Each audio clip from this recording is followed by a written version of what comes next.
certainly the economy is going to be slowing sharply. The Fed itself acknowledges that the unemployment rate's going to be rising, and we're going to be very close to what some people might call stall speed. So whether or not it's a technical recession, I'm not sure, but it may well feel like a recession.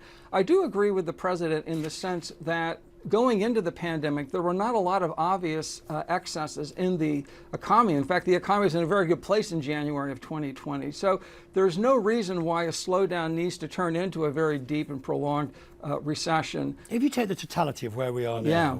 how far do you think rates are going to have to go? What's your forecast now in the for the US? Yeah. Well, I actually think it took the Fed a while, but I do think that under Chair Powell's leadership, they are putting rates on a path where I think they'll probably need to get, which is somewhere between 4.5% and 5% next year. That was indicated at his press conference and in the committee's projections. And so my best guess is really what the committee's indicating is likely what it will take. Somewhere between 4.5% and 5%. And when you consider that in March of this year, interest rates were zero, that's a very, very big move in about a year. That's extraordinary. We've never seen anything like that. I don't think, maybe under Volcker, but certainly not since Volcker have we seen anything like that. But to my producer, Josh, who might be buying a house, or Ronan, who's about to complete on a house, who might be thinking, if I wait till next year,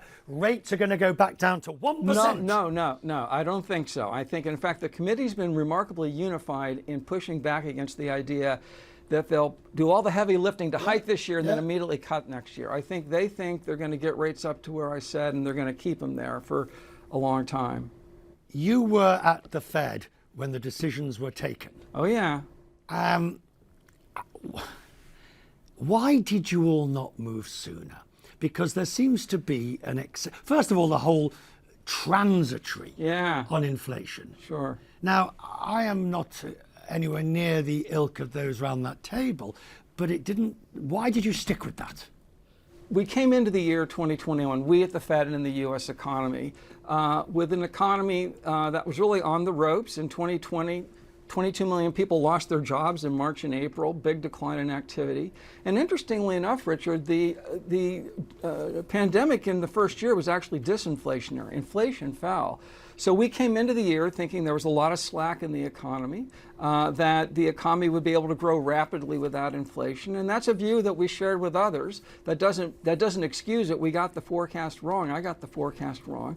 I think here's what happened. For about the first 6 months of the year, as the inflation data came in and the labor market data, it was consistent with the view that the economy could grow rapidly without a lot of inflation. We had what appeared to be transitory inflation, used car prices and all the different things.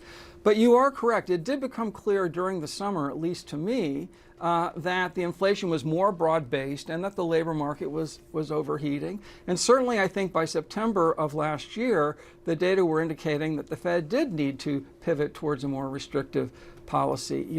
In dealing with the pandemic, we did three things. We cut rates to zero. We did a lot of QE, we bought a lot of bonds, and we offered a lot of forward guidance. And what we had said was we won't begin to hike rates till we stop expanding the balance sheet. And it took us some time, it took the committee some time to shrink the balance sheet or at least stop the expansion until rates could go up. So I'm sure future economic historians are going to look at this period. The interesting thing, of course, is you're not alone. I mean, just about every central bank has, in some shape, my words, not yours, failed to make that adjustment last year. Yeah. For as long as I can remember, I've been told, 2% inflation target. Inflation's the most important thing, which then beggars the belief that suddenly it's 5 times what the target should be in, say, the UK. Yeah. How?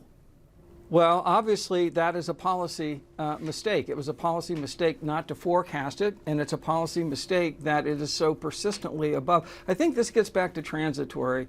2% inflation, you're never going to hit it exactly. You want inflation to average 2% over time. So maybe 1 year 3, 1 year 1. But if 1 year instead of being 3 is 10 or 12, Houston, you have a problem.